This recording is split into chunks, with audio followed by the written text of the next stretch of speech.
उज्जवल भविष्य का राज कम से कम 45 मिनट हर दिन जब बच्चे खेले आंगनवाड़ी में आपके साथ। नमस्ते आंगनवाड़ी कार्यकर्ताओं। आंगनवाड़ी कार्यकर्ता प्रशिक्षण की इस नई वीडियो में आप सभी का स्वागत है। भावनात्मक विकास मजबूत करने के लिए आइए हम कुछ मजेदार और आसान टीएलएम बनाने और उनका इस्तेमाल करने के बारे में समझते हैं। यह गतिविधि बच्चों के भावनात्मक विकास के लिए बहुत ही उपयोगी है। बोर्ड पर एक चेहरे की रूपरेखा बनाएं और पारदर्शी शीट से उसे ढकें। इसके बाद अलग अलग भावनाएं दर्शाती आंखें, नाक, होंठ आदि के कटआउट चित्र बनाएं, जैसे बड़ी आंखें, रोती आंखें, बंद आंखें, सुखड़ी नाक, हंसते और उदास होंठ, माथे की शिकन आदि। बच्चों को इन सभी कटआउट्स का इस्तेमाल करते हुए अलग अलग भावनाएं दर्शाते चेहरे खुद से बनाने और उन पर बातचीत करने को कहें। उन्हें किस तरह की आंखें, होंठ, नाक आदि चुनी है और क्यों, वो कैसी दिखती है, उनको लगाकर चेहरा कैसा दिखता है, चेहरा कैसी भावना महसूस कर रहा है, उसकी वजह का अनुमान लगाने आदि पर ढेर सारी बातचीत करें। इससे बच्चों को अपने मन की बात बताने का मौका मिलता है और कार्यकर्ता भी उनकी भावनात्मक स्थिति को समझकर बेहतर तरीके से उनकी मदद कर पाती है। यह तरीका बच्चों में आत्म अभिव्यक्त और संवाद कौशल को बढ़ावा देता है और आंगनवाड़ी केंद्र को एक ऐसा सुरक्षित स्थान बनाता है जहां बच्चे अपनी भावनाओं को खुलकर साझा कर सकते हैं।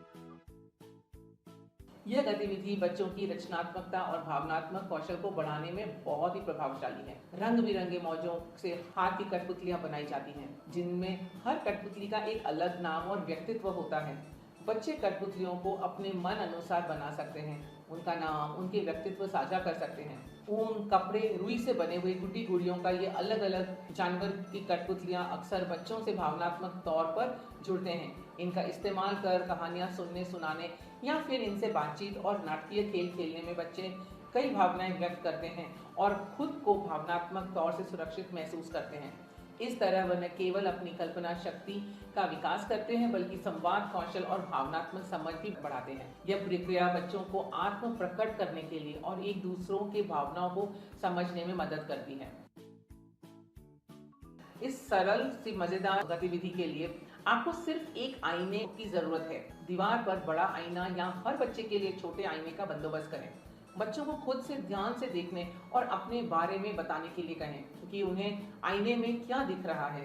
उनके हाव भाव, चेहरे की अभिव्यक्ति, शारीरिक और चेहरे की विशेषताएं, जैसे बाल कितने लंबे हैं या छोटे हैं, कद कैसा है, रंग, आंखें, हाथ कैसे हैं आदि पर बातचीत करें और दूसरे बच्चों के साथ तुलना करने को कहें। याद रखें कि आप सभी बच्चों को ये बार बार समझाएं कि हम सब अलग अलग दिखते हैं और यही हमारी खूबी है। केंद्र में शारीरिक विविधता के प्रति सम्मानजनक माहौल जरूर बनाएं।